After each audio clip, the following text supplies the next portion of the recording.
마지막으로 말씀 교재 나누겠습니다. 앞에 화면 이렇게 보이시죠? 제가 한번 읽어보겠습니다. 에베소서에 있는 말씀인데요.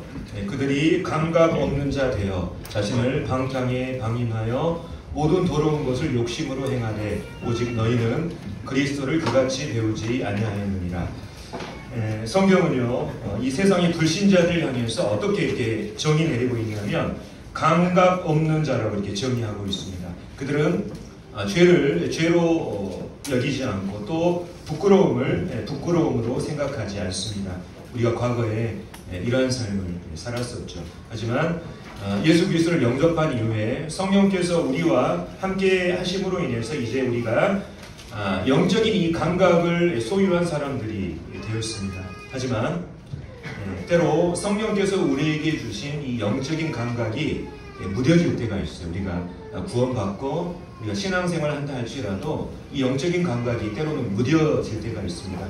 그러다 보면 우리 신앙과 또 삶에 있는 이 문제로 여기지 못하고 뿐만 아니라 비정상적인 것을 정상적으로 이렇게 생각하는 이러한 때가 있을 수 있습니다. 그래서 오늘은 현재 우리 모임 또 개인의 이 신앙 생활 가운데서 일어나고 있는 일들 중에서 조금은 이 무뎌진 부분들을 이렇게 살펴봄으로써 이런 부분들을 좀 바로잡고요. 이 교회가 감각 있는 교회 또 감각이 살아있는 성도가 되기를 원하는 마음으로 오늘 말씀 교제를 나누겠습니다. 오늘 주제가 좀 여러 가지입니다. 그래서 좀 이렇게 교회를 지켜보면서 좀 이런 부분들은 교제가 필요하겠다 하는 이런 부분들을 좀 오늘 주제로 선정을 했습니다. 첫 번째, 자녀들과 함께하는 이러한 신앙. 두 번째, 말씀에 대한 우리의 태도. 세 번째, 우리의 옷차림과 시간을 준수하는 이러한 부분. 마지막으로 우리의 개인의 삶 가운데 있을 수 있는 채무관계 이러한 부분을 함께 다루면서 오늘 하나님께서 이 부분에 대해서 우리에게 어떻게 말씀하시고자 하는지 좀 실질적인 부분들을 좀 교제하기를 원합니다. 가장 먼저 우리 자녀들, 아이들과 함께하는 이 신앙에 대해서 좀 살펴보기를 원합니다. 신명기 말씀을 보면요, 자, 한번 읽어보겠습니다. 곧 백성의 남녀와 어린아이와 네 성읍 안에 거류하는 타국인을 모으고 그들에게 듣고 배우고 네 하나님 여호와를 경외하며 이 율법의 모든 말씀을 지켜 행하게 하고 또 너희가 요단에 건너가서 차지할 땅에 거주하는 동안에 이 말씀을 알지 못하는 그들의 자녀에게 듣고 네 하나님 여호와 경외하기를 배우게 하시니라. 하나님께서는 이스라엘 사람들을 향해서 이스라엘의 중요한 절기와 예배에 반드시 어린아이와 자녀들을 참석시킬 것을 말씀하셨습니다. 그래서 그 어린아이들이 그 가운데 참여함을 통해서 그들이 듣고 배우는 것을 통해서 궁극적으로 하나님을 경외하는 법을 그들이 알 수 있도록 그들의 절기와 예배에 반드시 어린아이와 그들의 자녀들을 참여시킬 것을 말씀을 하셨습니다. 자, 역대하 말씀에 보면, 자, 이거는 이제 이 말씀의 배경은 이스라엘이 아람이라고 하는 이 나라와 이 전쟁을 하는 위기에 있었어요. 그때 이제 그 배경하에 기록된 말씀인데 읽겠습니다. 우리 하나님이여 그들을 징벌하지 아니하시나이까. 우리를 치러오는 이 큰 무리를 우리가 대적할 능력이 없고 어떻게 할 줄도 알지 못하고 오직 주만 바라보나이다 하고 유다 모든 사람들이 그들의 아내와 자녀와 어린이와 더불어 여호와 앞에 섰더라. 이스라엘은 국가적인 위기 상황에서 어른들만 나서지 않았어요. 그 가운데 아이들과 그들의 자녀와 함께 참여함으로써 금식하면서 하나님 앞에 기도했던 것을 보게 됩니다. 에스라 말씀 보겠습니다. 이건 이제 에스라를 중심으로 이스라엘의 회개 운동이 일어났을 때인데요. 에스라가 하나님의 성전 앞에 엎드려 울며 기도하여 죄를 자복할 때 많은 백성이 크게 통곡하며 이스라엘 중에서 백성의 남녀와 어린아이의 큰 무리가 그 앞에 모이지라. 이스라엘의 회개 운동에도 어른들만 참여하는 것이 아니라 아이들이 함께 참여해서 하나님께 죄를 자복하고 하나님 앞에 나아갔던 것을 보게 됩니다. 마지막으로 느헤미야 시대의 말씀 보겠습니다. 이때 이제 성벽을 재건하고 하나님께 기쁨의 감사 예배를 올려드리는 이 성전 낙성식에 성벽 낙성식에 관한 이런 부분인데요. 이날에 무리가 큰 제사를 드리고 심히 즐거워하였으니 이는 하나님이 크게 즐거워하게 하였습니다. 부녀와 어린아이도 즐거워하였으므로 에루살렘이 즐거워하는 소리가 멀리 들렸느니라. 이스라엘이 기쁜 날에도 바로 어린아이들이 함께 참여해서 하나님께 예배드렸던 것을 보게 됩니다. 그래서 이 구약의 말씀들을 쭉 살펴볼 때 우리는 어떤 결론을 내릴 수 있냐면, 이스라엘 사람들은 영적인 도전과 또 하나님께서 그들에게 주시는 영적인 은혜를 그들만 이렇게 나눈 것이 아니라 그들의 자녀들 그리고 어린아이들을 함께 참여시키는 것으로 말미암아 그들을 함께 나누고 누렸던 것을 보게 됩니다. 그래서 어린아이와 우리 자녀들을 하나님 앞에서 함께 부모와 함께 같이 이 신앙생활하는 이런 부분이 얼마나 중요한 것인지를 알 수가 있죠. 특별히 우리 교회에 많은 어린이들이 있습니다. 자녀들이 있어요.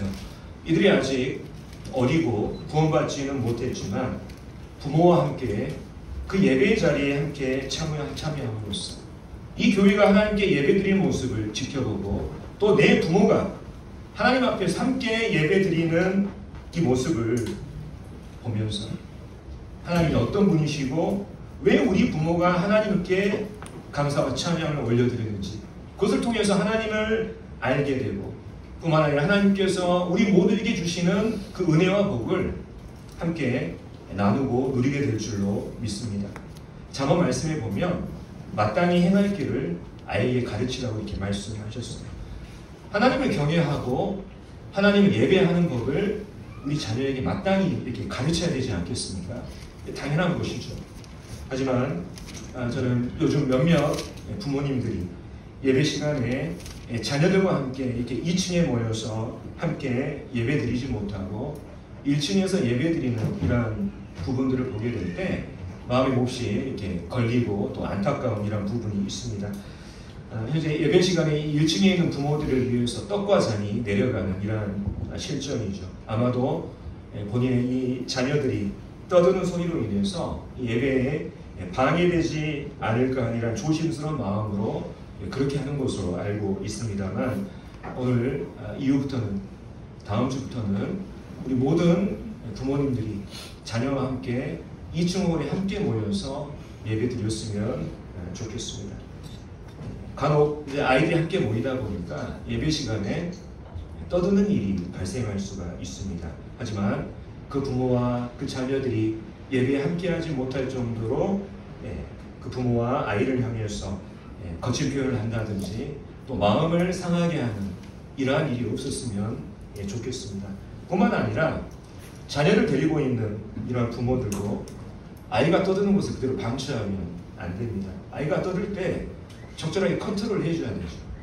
그것이 예배 시간에 잘못됐다고 하는 이런 부분들을 분명히 알려주고 적절한 액션을 취해줘야 됩니다. 만약 그러한 적절한 액션을 취해주지 않으면 예배에 정말 집중하고 싶고 하나님께 정말 좋은 마음을 가지고 계신 이러한 분들이 마음 가운데 부담이 있을 수 있어요. 마음 가운데 좋지 않은 마음이 들 수가 있습니다. 그렇기 때문에 함께 모일 때 같이 노력해야 되는 거예요. 아이들이 떠들 수 있다고 하는 부분들을 우리가 인정을 하고, 뿐만 아니라 자녀를 둔 부모들도 여러 성도님들의 이 집중하기를 바라는 이러한 마음을 알고 아이들을 적절히 컨트롤할 수 있어야 되는 거예요. 근데 집에서 평소에 컨트롤 되지 않는 아이들은 교회에 와서 절대 컨트롤 되지 않습니다. 집에서부터 아이들을 적절히 부모의 말에 순종하고 다룰 수 있는 이러한 상황이 돼야 교회 안에서도 부모가 하는 말에 컨트롤이 되죠. 그래서 이러한 부분들이 같이 노력이 돼야 된다고 생각합니다. 그래서 우리 교회는 앞으로 이렇게 하겠습니다. 자녀와 함께 하라는 이러한 성경 말씀을 따라서 적어도 예배 시간만큼은 부모와 모든 자녀가 2층 홀에서 함께 모이겠습니다. 특별히 분별력이 떨어지는 4살 이하의 아이들은 모두 유아실에서 이렇게 함께 부모와 함께 예배를 드리고요.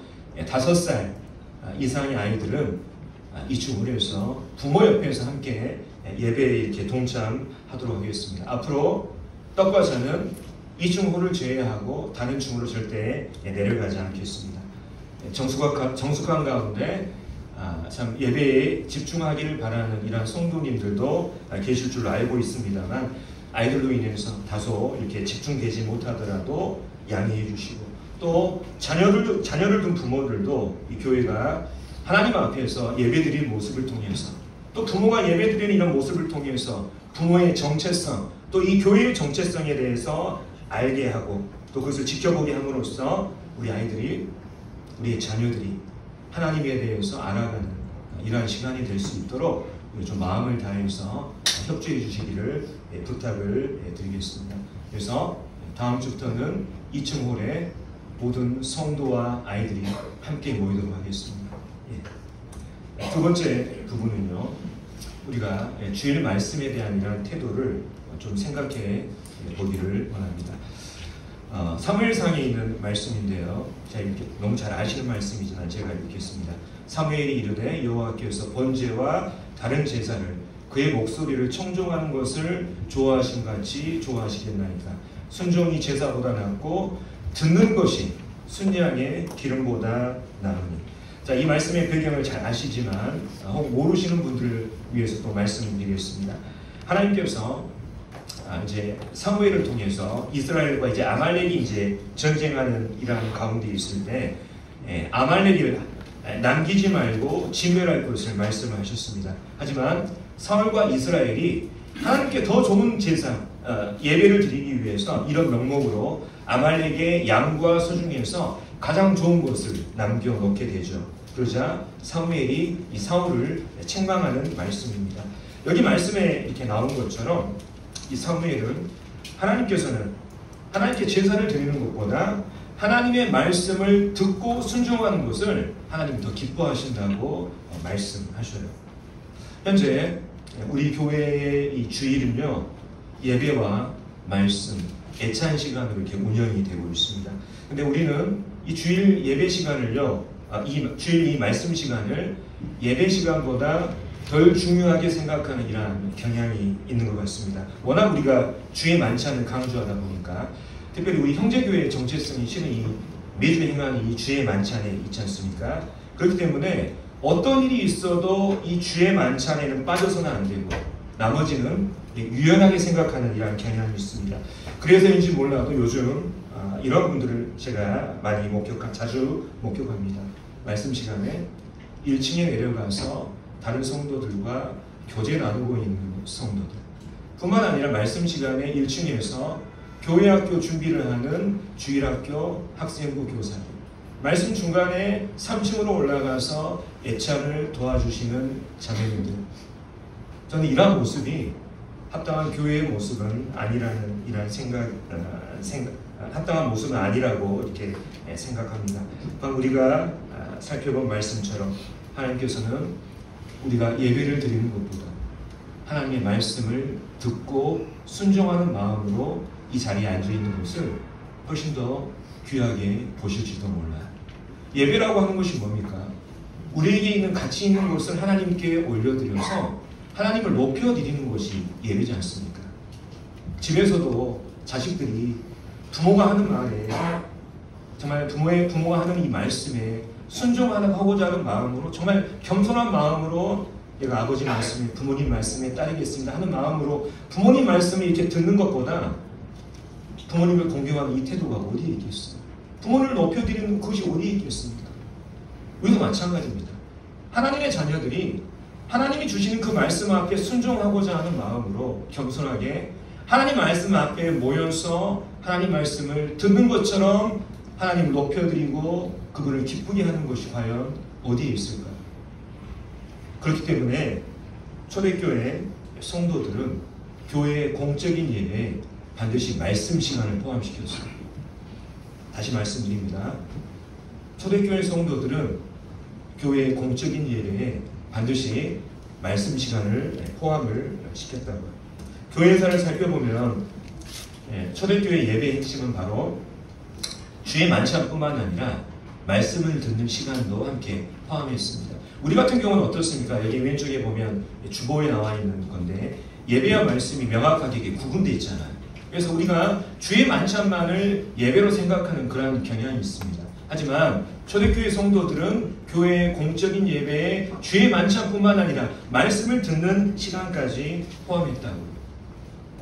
초대교회 이후에 이제 이 개신교회에서는 예배의 형태가 어떻게 바뀌냐면 말씀을 중요시하는 형태로 예배 형태가 변하게 됩니다. 교회사를 살펴보면 반대로 로마 가톨릭 교회에서는 바로 이 주의 만찬을 강조하는 예배 형태로 발전하는 것을 보게 되죠.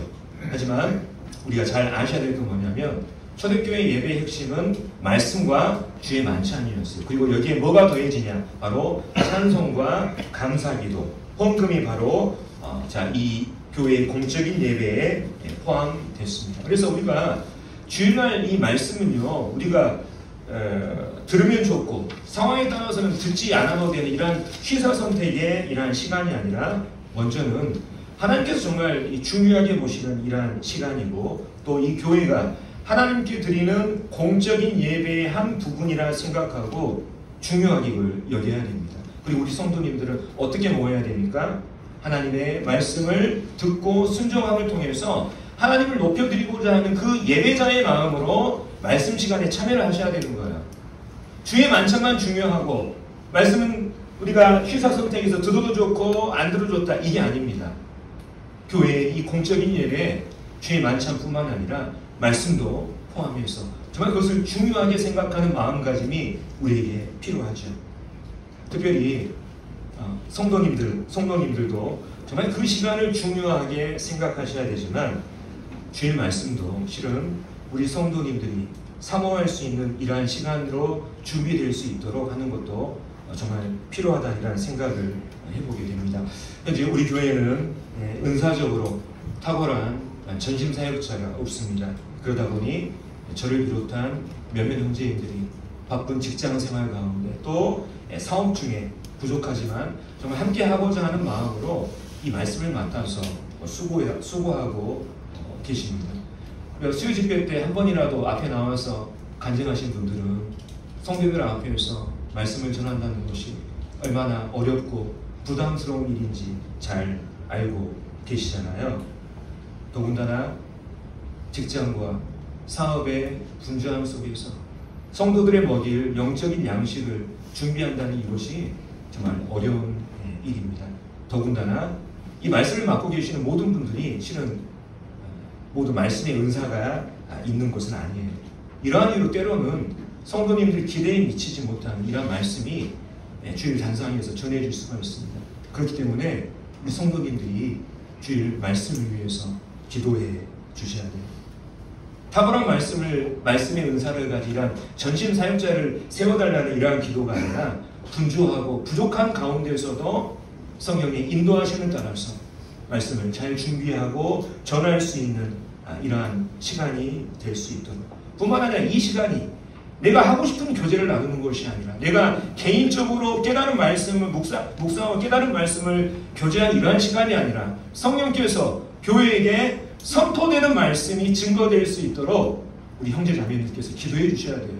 그리함으로 말미암아 사도행전에 기록된 것처럼 이 교회에 하나님의 말씀이 흥황하고 하나님의 말씀이 세력을 얻는 이러한 교회가 될 수 있도록 우리 성도님들께서도 기도해 주시길 부탁을 드리겠습니다. 그래서 우리 모두가 말씀 시간을 정말 소중히 여기고 뿐만 아니라 이 주의 단상이 성령의 인도하심에 따라서 권능 있고 능력 있게 증거되는 이러한 하나님의 이 말씀, 정말 어머니가 자녀를 위해서 정말 정성스러운 마음으로 풍성한 만찬을 준비해서 자녀들을 먹이는 이러한 마음으로 그 만찬을 준비하듯이 이 단상이 그러한 단상이 될 수 있도록 우리 형제 자매님께서 함께 기도해 주시기를 부탁을 드리겠습니다. 그래서 이 부분에 대해서 혹시 이제 지금 여기 없으신 분들은 아마 1층에 계시는 분들이 계실지도 몰라요. 혹시 1층에 이 스피커를 통해서 듣고 계시는 분들 또 이런 부분들 또 생각하시고 참여해 주시기를 부탁을 드리겠습니다. 자, 세 번째는 옷차림과 시간 준수에 대해서 좀 생각해 보기를 원합니다. 자, 이 사람의 옷차림은요, 그 사람이 말을 하지 않더라도 그 사람에 대한 무언의 정보를 제공합니다. 우리는 옷차림을 통해서 어떻습니까? 그 사람의 성별을 알 수가 있죠. 남자인지 여자인지 알 수가 있습니다. 또는 유니폼이나 제복을 통해서 그 사람의 직장도 알 수가 있어요. 뿐만 아니라 그 사람의 오늘 행선지도 알 수 있습니다. 만약 어떤 사람이 등산복에 등산화 차림이라면 그럼 분명 오늘 오후에 산행이 예정되어 있을 것입니다. 만약에 어떤 사람이 말끔한 정장을 하고 있다면 그 사람의 행선지는 어디로 예상이 됩니까? 결혼식이라든지 아니면 중요한 면접을 가는 이러한 행선지가 예상이 되어지죠. 또한 옷차림은요, 그 사람의 마음도 보여줘요. 마음도 준다. 예를 들면, 좀 약간 선정적이긴 하지만, 사실 우리 교회에는 이런 분이 없으십니다. 말씀하셔도 돼요. 만약에 이제 이런 옷차림을 하고 있다면, 이 사람 지금 현재 어떤 마음을 가지고 있을까요? 이 사람은 자기 몸에 자신이 있는 거예요, 지금. 그리고 이것을 통해서 다른 사람에게 자신의 매력을 어필하려고 하는 이런 마음이 있는 것이 분명합니다. 실은가 옷차림을 통해서 그 사람의 마음을 알 수가 있는 것이죠. 특별히 우리가 주일 예배와 관련돼서 우리가 이 보이는 예배당에 우리가 모입니다. 하지만 실제 우리의 행선지는 어디입니까? 하나님 앞에 모이는 거예요. 우리의 행선지는 이 교회 예배당이 아닙니다. 우리가 주일날 모이는 것은 눈에 보이는 예배당이 아니라 실은 보이지 않는 하나님 앞에 우리가 모이는 거예요. 이 자리는 결혼식이나 직장을 앞둔 직장인 면접보다 훨씬 더 중요한 자리라는 것을 모두가 인정하고 있잖아요. 이 주일 예배는요, 나의 개성과 자랑을 드러내는 자리가 아닙니다. 하나님을 향한 우리의 마음, 그분을 향한 이 경외심과 존중을 세상 앞에 드러내는 자리가 바로 이 자리인 거예요. 우리가 영적인 눈이 열려서 이런 것들을 알아야 되는 거예요. 영적인 감각이 없으면 이런 것들을 느끼고 보지 못하는 것입니다. 믿지 않는 사람들에게 일요일은 어떤 날입니까? 휴일이에요. 반면에 믿는 우리들에게 주일은 어떤 날입니까? 하나님을 예배하는 날입니다. 공적으로 모여서 함께 하나님을 예배하는 날이에요. 따라서 믿지 않는 사람들이 휴일에 입는 것처럼 편안한 옷을 입고 이 자리에 나오는 것이 아니라 주일이면 주일일수록 우리가 더욱더 하나님을 존중하는 마음으로 갇혀 있고 단정한 옷차림으로 나오는 것이 필요한 것이죠. 특별히 하나님을 예배하는 이 자리에 합당한 이 옷차림은요, 회중을 인도하는 사회자에만 해당되는 영역이 아니에요. 사회자만 하나님 앞에 나오는 것이 아닙니다. 우리 모두가 다 하나님 앞에 나오잖아요. 그렇기 때문에 우리 모두가 사회자와 같은 마음으로, 정말 내가 회중을 인도한다는 마음으로 하나님 앞에 단정한 옷차림과 건전한 옷차림으로 이 자리에 나오는 것이 그리스도의 합당한 예절이라고 생각을 해보게 됩니다. 또 모두가 그런 것은 아니지만 제가 오늘 공식적으로 우리 청년 몇몇 자매님들에게 또 부탁을 드리겠습니다. 세상에서도 그렇지만 특별히 교회 안에서 등이나 허리가 이렇게 드러나는 옷들 있지 않습니까? 또 이 쇄골이나 가슴골이 드러나는 이러한 것들, 또 몸이 훤히 드러나거나 몸에 딱 달라붙는 옷들, 짧은 치마, 이런 것들 삼가해 주시기 바랍니다. 이러한 옷은 자매님들의 합당한 옷차림이 아니라고 저는 믿습니다. 때로는 세상에서도 여성의 옷차림이 남성들의 이런 성적인 본대로도 이어지는 것을 우리가 뉴스 보도를 통해서 잘 알고 있지 않습니까? 성경에서도 이런 말씀이 있습니다. 그런즉 우리가 다시는 서로 비판하지 말고 도리어 부딪힐 것이나 거칠 것을 형제 앞에 두지 아니하도록 주의하라. 자매인들의 옷차림이 형제인들에게 걸림돌이나 넘어질 기회를 줘서는 안 되는 것입니다.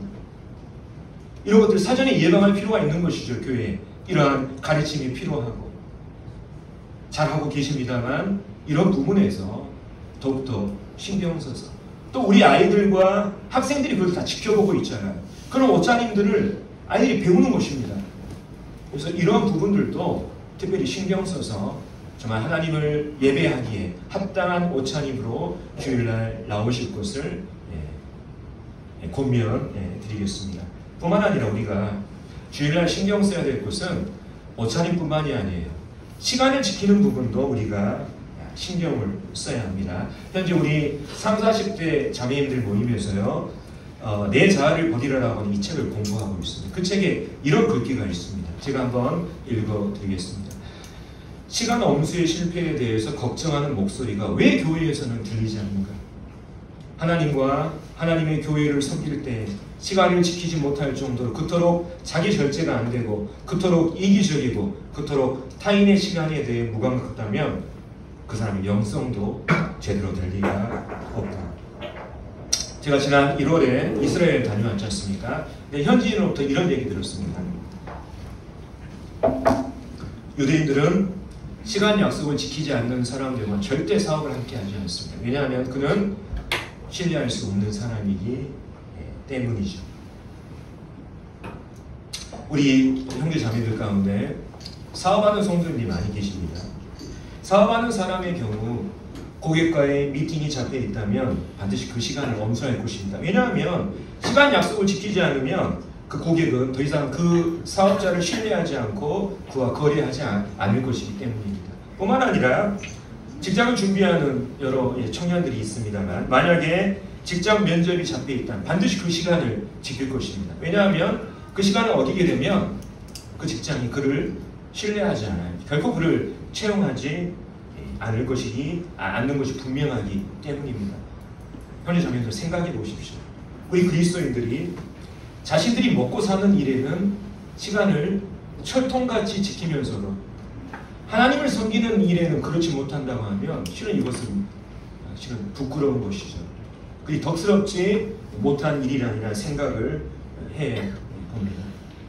우리가 정말 주일에 시간을 지키는 이러한 부분들도 사업하는 거죠. 뿐만 아니라 면접 나가는 거죠. 정말 내 먹고 사는 일이 걸린 것보다 더 중요한 마음으로 시간을 지키는 것이 정말 우리에게 필요한 거예요. 우리가 주일날 몇 시에 모입니까? 10시잖아요. 이 시간 우리 모두가 약속한 시간입니다. 그래서 이 시간 약속을 잘 지켜주셨으면 좋겠어요. 뿐만 아니라 우리가 주일 예배 이후에 말씀 시간 전에 10분의 시간이 주어집니다. 이 시간은 마트에 가서 우리의 당을 보충하는 시간이 아니에요. 마트에 가더라도 제 시간이 되면 이 시간에 와서 말씀드릴 준비를 하는 것이 당연한 것입니다. 그래서 이러한 시간들 지켜주시기를 부탁을 드리겠습니다. 마지막으로 이제 좀 이제 어떤 개인적인 부분들하고 연관될 수도 있는데 저는 좀 이 채무와 관련된 부분들을 좀 오늘 교제하기를 원합니다. 이 말씀을 유심히 잘 듣고 우리 삶 가운데 적용하는 이러한 일이 있었으면 좋겠습니다. 우리가 잘 아는 로마서 말씀인데요. 자, 읽어보겠습니다. 피차 사랑의 빛 외에는 아무에게도 아무 빛도 지지 말라. 이 말씀은 한때 일부 목사들에 의해서 신용카드 사용이나 대출을 금지하는 근거로 사용됐습니다. 하지만 이 말씀은 그런 의미가 아니에요. 우리는 살면서 불가피하게 빚을 지는 상황에 직면하거나 빚을 지는 일이 발생할 수가 있습니다. 예를 들어서 우리는 매달 어떻습니까? 휴대폰 사용이라든지 전기 사용, 가스나 수도 사용에 대한 청구서를 받잖아요. 그건 뭘 의미합니까? 우리가 일시적으로 우리가 사용한 부분에 대해서 회사나 국가에 대해서 일시적으로 빚을 지고 있다가 한 달마다 그 빚을 일시적으로 상환하는 거예요. 실은 우리가 피치 못하게 우리의 편의를 위해서 매일마다 빚을 지고 있는 이러한 상황이 발생하고 있습니다. 또 우리 모임에 이제 사업하시는 성도님들이 계시는데요. 어떤 사업의 경우에 빚을 인정하지 않고는 사업을 운영할 수 있는 그런 사업도 있는 거예요. 뿐만 아니라 예를 들어서 우리 모임의 성도들이 급격하게 수가 많아져서 더 이상 이 예배당에 모일 수가 없습니다. 그럼 우리는 어떻게 해야 됩니까? 우리의 형편에 맞는 대로 우리가 감당할 수 있는 대출을 받아서 예배당을 구입하거나 때로는 건축을 우리가 계획할 수도 있는 것입니다. 그래서 이것은 무작정 빚을 져서는 안 된다. 대출 받아서 안 된다. 신용카드 사용하면 안 된다. 이것이 아니고 이 말씀의 진정한 의미는 어떤 의미를 가지고 있냐. 자신이 감당할 수 있는 수준을 벗어나서 습관적으로 반복적으로 계속해서 빚을 져서는 안 된다는 이러한 의미를 가지고 있어. 여기 지금 빚을 지지 말라. 여기에 헬라어 동사가 어떤 시제로 쓰였냐면 현재 시제로 써요. 현재 시제. 계속해서 빚을 지거나 반복적으로 그러한 행동들을 계속해서 하는 것은 그리스도인으로서 바람직하지 않다고 하는 이러한 의미를 가지고 있습니다. 뿐만 아니라 혹시 빚이 있다고 한다면 그 빚을 제 시간에 갚으라고 하는 이러한 의미도 있어요. 실은 재정적인 의미를 벗어나서 우리 그리스도인들이 채무와 관련된 상황이 벌어졌을 때 우리가 취해야 될 도덕적인 책무까지도 강조하는 이러한 말씀입니다. 그래서 이 말씀에 따라서 그리스도인은 자신이 감당할 수 있는 범위를 넘어서서 빚을 반복적으로 계속해서 져서는 안 되는 거예요. 꼭 필요하지 않는 물건을 사기 위해서 빚을 진다든가 아니면 계속적으로 할부 구입을 해서 이자를 눈덩이처럼 쌓이게 하는 이것도 바람직하지 않은 것입니다. 혹 빚이 있다면 빚을 갚아야 됩니다. 빚을 청산하지 않고 그대로 남겨두는 것은 바람직하지 않습니다. 또 빚을 갚기 위해서 또 다른 빚을 내서 그것을 막는 이러한 것도 결코 지혜롭지 못한 행동입니다. 그래서 빚지는 것도 습관이 될 수 있고 중독이 될 수 있다고 하는 것을 우리가 알고 거침없이 빚을 반복하는 이러한 생활들을 혹시 하고 있다면 우리는 이것을 청산해야 되고 멀리 해야 되는 것입니다. 혹 채무가 있다고 한다면 이 채무를 반드시 이행해야 되고 이것이 어려울 경우에는 채권자를 찾아가서 양해를 구하고 책임감 있는 태도로 이것을 해결할 수 있는 방법을 모색해야 되는 거예요. 이게 그리스도인의 채무에 관련된 합당한 모습이라고 성경이 우리에게 말씀해주고 있습니다. 그래서 이걸 정리하자면 하나님을 섬기는 사람은 첫 번째, 자신의 수입 안에서 검소하게 생활해야 되는 거예요. 두 번째, 혹 빚이 있다면 여기에 대해서 재정적인 도덕적인 책무를 다해야 되는 것입니다.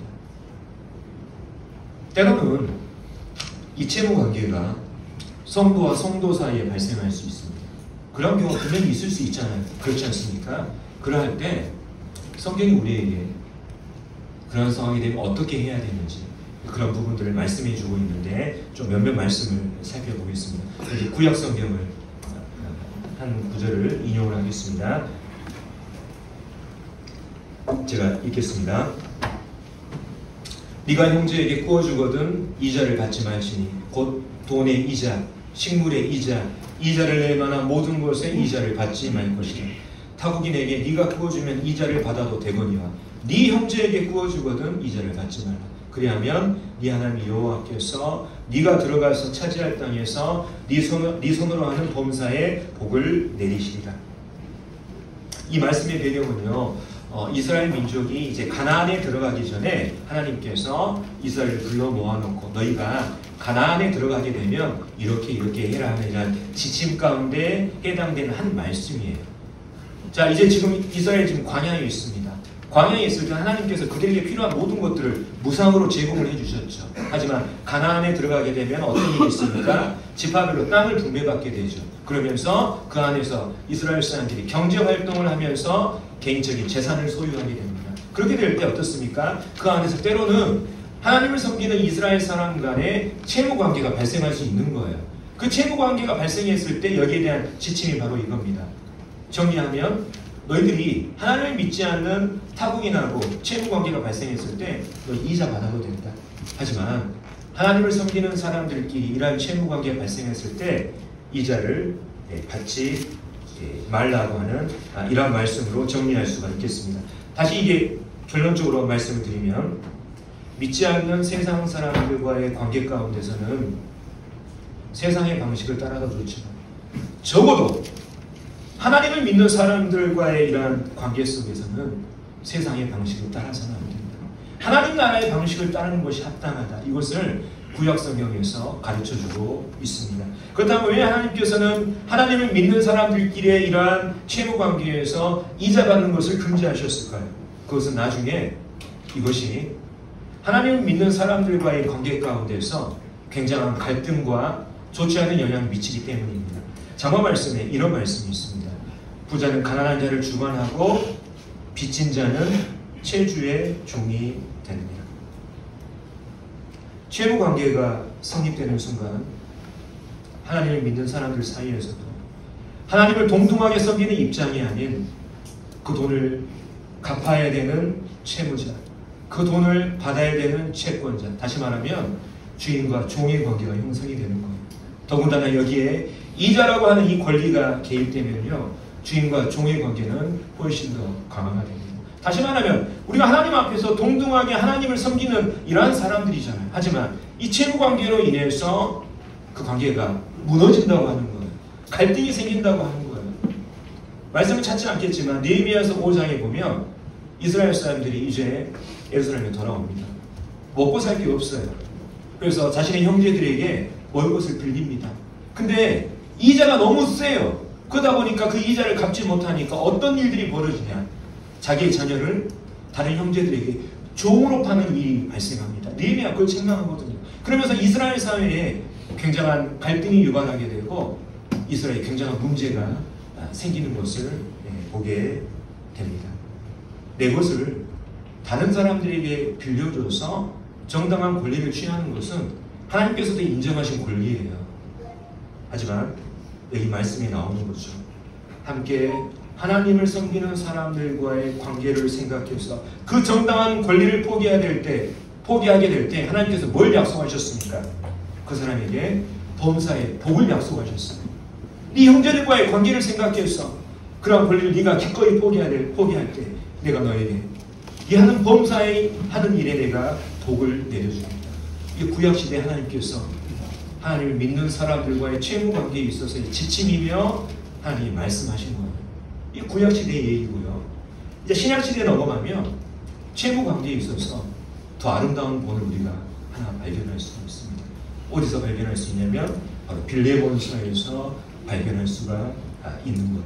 자, 이 빌레몬서 말씀을 제가 간단히 설명을 해드리겠습니다. 빌레몬서는 바울이 자신의 동역자인 빌레몬에게 보내는 편지예요.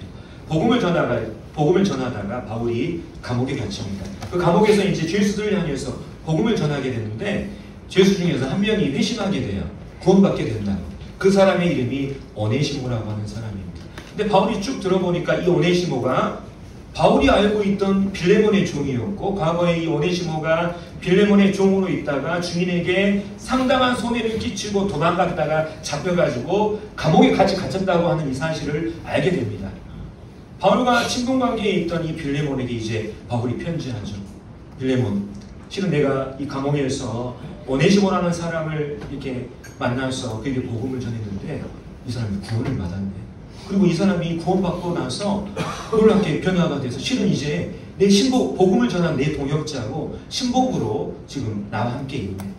내가 들어보니까 과거에 자네한테 정말 막대한 손해를 끼치고 도망갔다고 하는데 실은 이제 이 오네시모라고 하는 사람이 과거에는 정말 우리 모두에게 하나님 앞에서 무익한 사람이었지만 우리 모두에게 하나님 앞에서 이제 유익한 사람이 됐고 성도가 되었기 때문에 될 수 있으면 그 사람의 빚을 탕감해주고 혹시나 그게 어려울 경우에는 내가 대신 오네시모의 빚을 내가 대신 갚아주는 내가 친필로 이렇게 자네에게 계약서는 쓰지 못하지만 이 편지로 친필로 써서 내가 갚겠다는 약속을 내가 해보겠네 하는 이런 말씀을 여기에 대한 이 말씀이 바로 이 빌레몬서의 말씀이죠.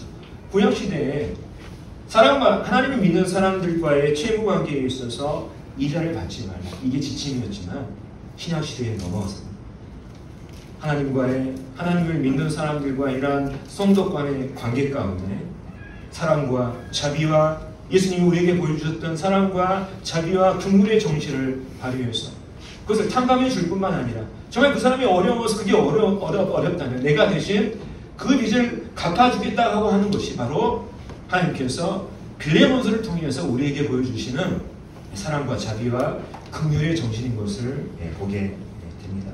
그래서 우리가 하나님을 믿는 사람들끼리의 이러한 채무 관계에 있어서 구약과 신약의 각각의 예를 살펴봤는데 이것을 통해서 하나님이 우리에게 하신 말씀은 분명하죠. 때로는 하나님을 믿는 사람들과의 관계 가운데 채무 관계가 발생할 수 있다. 하지만 그것을 세상의 방식으로 해결하지 마라. 하나님 나라에 속한 일은 하나님 나라의 방법대로 해결하는 것이 바람직하다 하는 이런 말씀을 우리에게 보여주고 있습니다. 그래서 우리가 때로는 살면서 채무관계에 우리가 놓여 있을 수 있습니다. 그래서 이 부분을 성경의 가르침을 정리하자면 첫 번째, 성경은 우리 그리스도인들이 자신이 감당할 수 있는 이 능력을 벗어나서 습관적으로 반복적으로 계속해서 빚을 지는 일이 없도록 자신의 이 수입 안에서 검소하게 생활할 것을 말씀하고 있고, 혹 빚이 있다면 이에 대한 재정적인 또 도덕적인 책무를 다해야 한다는 것을 하나님께서 우리에게 지침으로 제공하고 계십니다. 뿐만 아니라 피치 못할 사정으로 성도 간에 채무가 발생했을 시 그것을 믿지 않는 세상 사람들과 사람들의 방식으로 해결하는 것이 아니라 하나님 나라의 방식으로 해결하는 것이 바람직하다고 하는 것을 말씀을 통해서 우리에게 보여주고 있습니다. 제 얘기가 아니라 성경이 그렇습니다. 자, 그래서 오늘 이제 시간이 됐기 때문에 정리하겠습니다. 오늘 참 이 감각 있는 교회, 또 감각이 살아있는 성도라고 하는 주제를 가지고 여러 부분들을 교제했습니다. 첫 번째, 자녀들, 아이들과 함께하는 이러한 신앙. 또 두 번째, 주일 말씀에 대한 우리의 태도. 세 번째, 하나님을 섬기는 그 예배자로서의 합당한 옷차림과 시간 준수. 그 다음에 우리 일상에서 일어날 수 있는 채무에 대한 이러한 교제를 나누었습니다. 그래서 오늘 은혜를 끼치는 이러한 말씀보다는 좀 더 교정에 가까운 이러한 말씀이다 보니까 어떤 성도님들에게는 불편한 마음이 있을 수도 있겠습니다. 그래서 다만 성도의 사랑으로 이렇게 양해해 주시기를 부탁을 드리겠습니다. 부디 이 교회가 영적인 감각이 살아있는 교회, 또 우리 성도님들이 이 영적인 감각이 정말 살아 숨쉬는 이러한 성도님들이 되었으면 좋겠습니다. 남은 한 주도 평안한 한 주 되시길 바랍니다. 네, 감사합니다.